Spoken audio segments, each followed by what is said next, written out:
Magandang araw po sa inyo lahat. Ito patuloy sa aking pagre-report sa inyo tungkol sa mga development sa mga kaso na hinggil doon sa mga flood control project.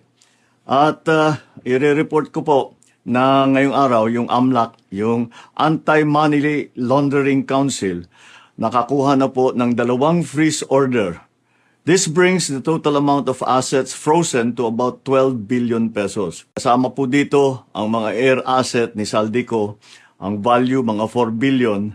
At bukod pa ron, meron po tayong nakuhang 3,566 na bank account, 198 insurance policies, 247 motor vehicles, 178 real properties, 16 na e-wallet account, at saka air asset na frozen na. Umpisa lang po ito.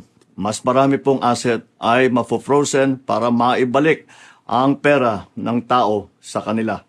Ito po ang aming pangako that the money of the people will be given back to the people. Meron din pong development, yung ICI at saka ang DPWH, magsusumite po ng ebidensya sa ombudsman and magrekomenda sila ng kaso ng plunder, anti-graft, bribery, conflict of interest sa 8 congressman na may-ari ng mga construction company na may proyekto sa DPWH. Lastly, meron po akong ibabanggit sa inyo. Dinapitan po kami ng abogado ni Saldico at nagtatangkang mag-blackmail na kung hindi po namin kakanselihin daw ang passport niya, hindi na raw siya maglalabas ng video.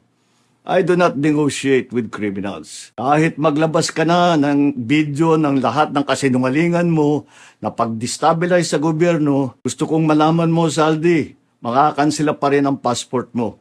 Hindi ka na makakatakas sa hustisya.